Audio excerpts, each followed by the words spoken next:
And then I went on to RPI. The December of my freshman year was Pearl Harbor, and we were told that it would be wise if we joined a reserve corps and then come back to school until we were called up. So I joined the Army Reserve, and the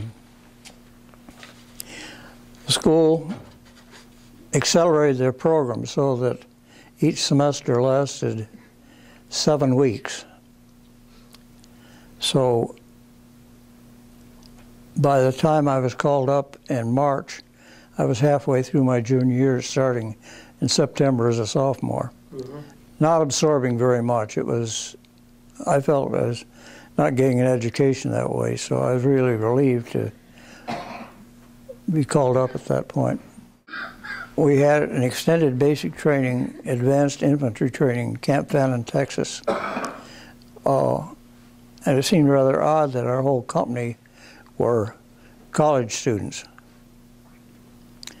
But it was very rough training. And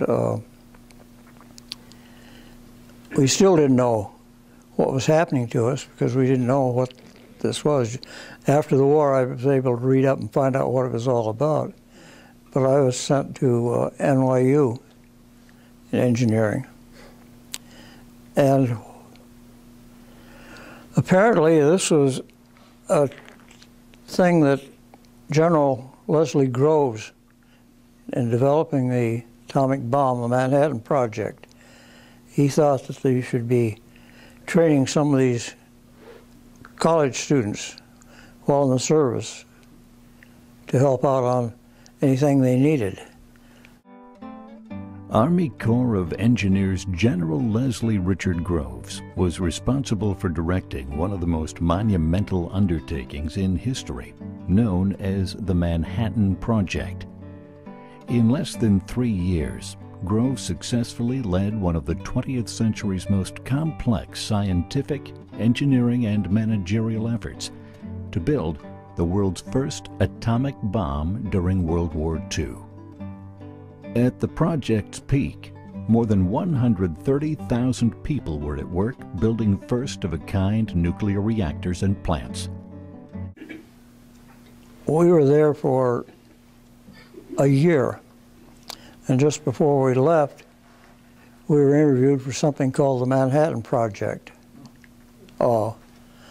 Several of the guys were taken for that. Out of that, mostly the ones that had machine shop experience or something like that that was very practical. It's interesting, after the war, I met one of my fraternity brothers, and he actually was sent to Los Alamos and on to Wetak, and he actually crawled into the plane after that bomb was loaded and attached something to it. So he had a very personal experience with this. But this whole program was geared towards the science of things. Again, they didn't, the Army thought that this was a waste of manpower, that they were needed to fight instead of sitting around in college. So most of these programs were called up after only a semester. It was unusual, so we spent a whole year at NYU. After that, I assigned to the Corps of Engineers, and they didn't know what to do with us. The Battle of the Bulge occurred, and the day before, I was assigned to the engineer school for some reason, and the rest of this group the next day were sent over to fill in on the Battle of the Bulge. And so I spent the winter studying aircraft landing field layouts and how to go out and draw a contour map for the troops so out in enemy territory so that they could follow through and so forth.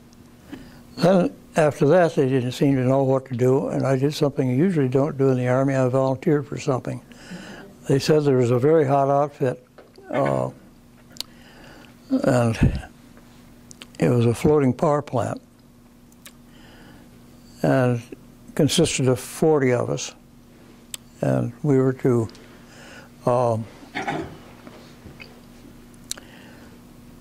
apparently we were being prepared to take it in on the invasion of Japan.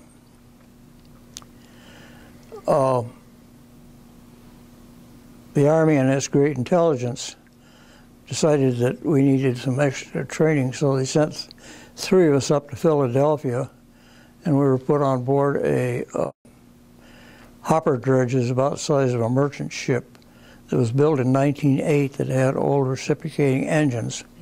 And they said, all right, you guys run the engines on this thing for 3 weeks. This will train you. It was rather interesting, too, because the engineer, who was then a civilian, had been in combat. And anyone had to be very careful. You didn't drop a wrench on this metal floor. Anything with a sudden noise, and this man would just turn to jelly and start crawling on the floor. But then they interviewed the 4 of us and took 20 and put on board the ship with which was a big barge, not seaworthy, had windows instead of portholes, so on.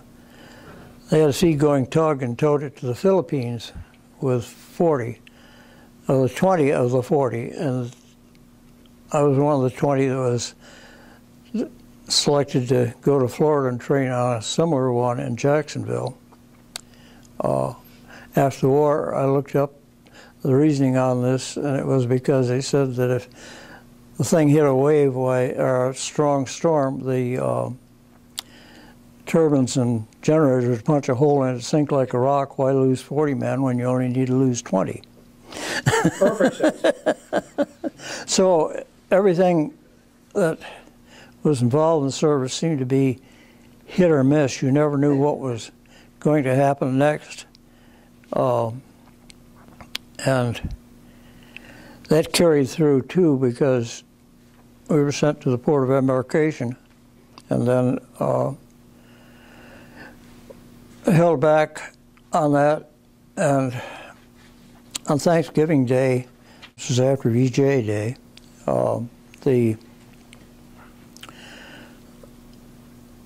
they called us all out just before they served a big Thanksgiving dinner in the mess hall. Said, all right, all the troops are coming back from the Pacific, and you non-coms are now acting mess sergeants. The rest of you are cooks. We don't have time to train you. Here is the Army cookbook, which had recipes. I still have it. It has recipes based on 100 people for each recipe. Oh, incidentally, you also be the medic on the train. We don't have to train you, but that'll be all right. Just go ahead. And you're leaving tomorrow. So I spent the rest of my time in the service traveling back and forth on troop trains, bringing all the guys from Pacific back for discharge. So you built a heck of a resume in that short period of time, from mechanical engineer to mess sergeant to med tech.